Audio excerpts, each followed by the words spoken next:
Today, we're talking about speaking on camera. And the chances are, if you're a business owner or creative, you're gonna have to speak on camera at some point. So in this video, I'm gonna walk you through the 3 different ways to speak on camera like a pro. A little bit about me, I'm a videographer and a marketing company owner whose main role is to help these wealthy business owners get on camera, feel comfortable, and get their points across. So one of the first ways you can speak better on camera is just by writing a full script. Some people can operate pretty good just reading off a script and going word by word. For me personally, it's not the best. I don't always do that unless it's my intro. Typically with this, you want some sort of teleprompter. It doesn't have to be something expensive. It could literally be your phone above the camera or a laptop like right off to the side of the camera. Or another option, if you want to actually read the script, is just have someone with you. They'll hold the phone, they'll tell you a line, you'll read the line and just kind of go like that. Another huge tip for having a full script is making sure you separate each line or phrase throughout that entire script. If you have all your words jumbled up and they're all in one long thing, you're gonna read it and get caught and mumble your words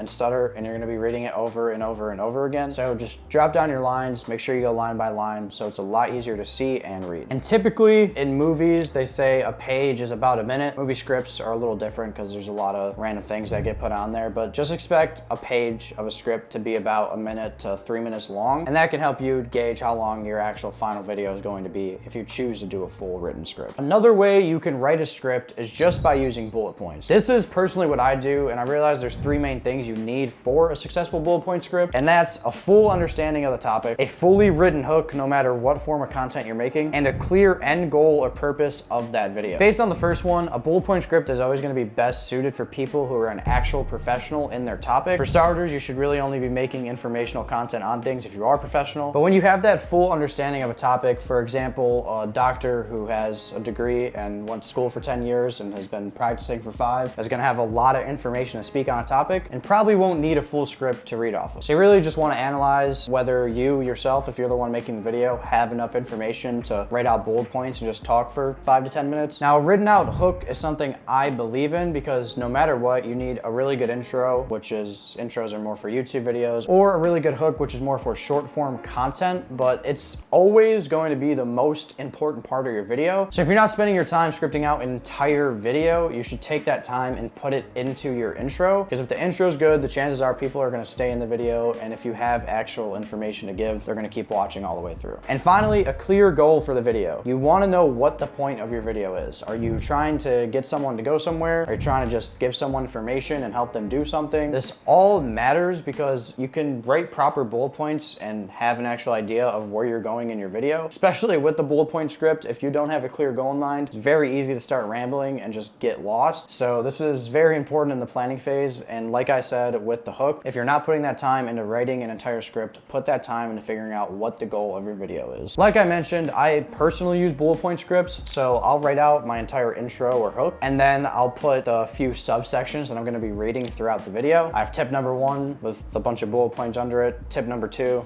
bunch of bullet points under it, and that's pretty much how I'll do it no matter how long the video is. This just helps me stay on point, stay on track, and make sure I'm getting to that goal that I set in the beginning. Now that you have 2 simple ways to actually script your video, I want to give you a simple way you can deliver information. And that is always delivering your information in 3s. I'm not sure the exact psychological reasoning behind this, but I've always seen that videos where I deliver my information in 3s do better. And especially when it comes to short form content, this is a very just digestible way for someone to learn something new. For example, this video you're watching right now, I'm giving 3 tips. I'm not giving, 15 or 10 or 8 of them. Also, if you scroll Instagram with creators like Devin Jothau or just any other informational creator, you'll see that most of his videos are going to be delivering information in 3s. It also allows you to make super easy visual maps or story maps in your videos, which just help the viewer to understand more of what you're talking about. I can pop up some old ones I made for short form content, but these are always super useful in your videos, and they will look different from short form to long form content. But there's one creator who actually taught me about this topic probably 4 or 5 years ago, maybe sooner than that, maybe 3 years ago. I'll link the video below. It's super useful. He just goes over how the story map can improve your videos and how creators like Mr. Beast or Ryan Trahan and people in that sphere use story maps to actually guide people through the video. And it just clicked for me one day, and then I literally made a YouTube video right after I saw that using the story map, and it was the best one I had on my channel. So I fully believe in that topic. And when you give your information in 3s, it's just so much easier to create those because everything's even. I mean, technically you could do it with 5s too. I think like 3, 5, and 10 are the best ones personally. personally, but 3s are just universal because a lot of the time you're not gonna be able to give 10 different pieces of information in a video. Everything's short form content now. So good luck trying to get 10 pieces of information across on a reel or a YouTube short. Recording and getting on camera is just a lot of reps, a lot of doing it over and over and over again. When I first started, I sucked. You know, I was young, I was scared to talk on camera. I was scared people might hear me speaking. Everyone's gonna have that feeling when you first start. I work with people who make millions of dollars who get on camera and don't even know how to speak, or people who have been in a field for 15 years. They're talking to me about everything perfectly, and then you get them on camera and they just kind of freeze up and don't know what to say. So it's definitely a process, it's definitely a learning curve, but I think the things in this video can actually help you get to the point where you want to be on camera and just help you deliver your information more effectively. And if you're someone who wants to start creating but just can't pull the trigger, this video might help you out, and I'll see you in the next one.